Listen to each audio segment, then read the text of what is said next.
भारत में financial frauds की संख्या लगातार बढ़ती जा रही है। 2022 में एटीएम और दूसरे फ्रॉड के मामले 65% बढ़ गए। वित्त मंत्रालय ने संसद की एक समिति को ये जानकारी दी है। इसके अलावा इन फ्रॉड्स में जो पैसे ठगे गए हैं वो 2021 की तुलना में लगभग 2 गुने हो गए हैं। 2021 में 10 लाख से ज़्यादा फ्रॉड हुए, जिनमें 1119 करोड़ रुपए का चूना लोगों को लगाया गया। 2022 में फ्रॉड्स की संख्या 17 लाख हो गई और जो पैसा इसमें डूबा, ठगा गया, वो 2113 करोड़ रुपए रहा।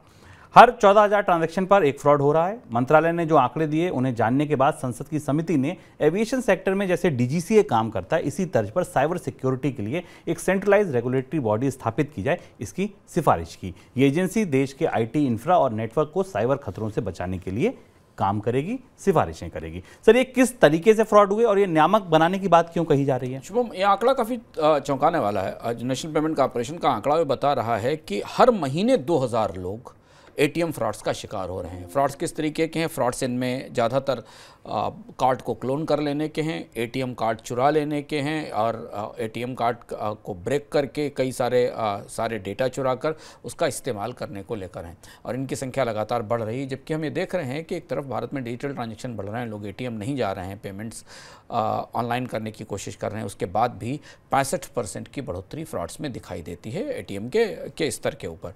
अब चिंता ज़्यादा बढ़ी है क्योंकि रिजर्व बैंक के बाद ये मामला सरकार और संसदीय समिति तक और बाकी जगह भी पहुंच गया है और इसलिए अभी पार्लियामेंट्री कमेटी ने कहा है कि भारत में साइबर सिक्योरिटी के लिए एक अलग से अथॉरिटी बनाई जानी चाहिए।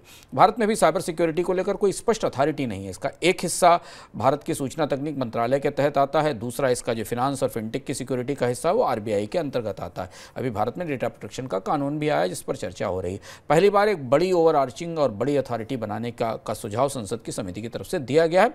ये केवल cyber security, cyber fraud, data की चोरी नहीं बल्कि और भी चीज़ें, ऑनलाइन बेटिंग, मनी लॉन्ड्रिंग और डिजिटल माध्यमों से जो भी जिस तरीके के जराइम और अपराध होते हैं उन पर नज़र रखने के लिए बनाई जाएगी।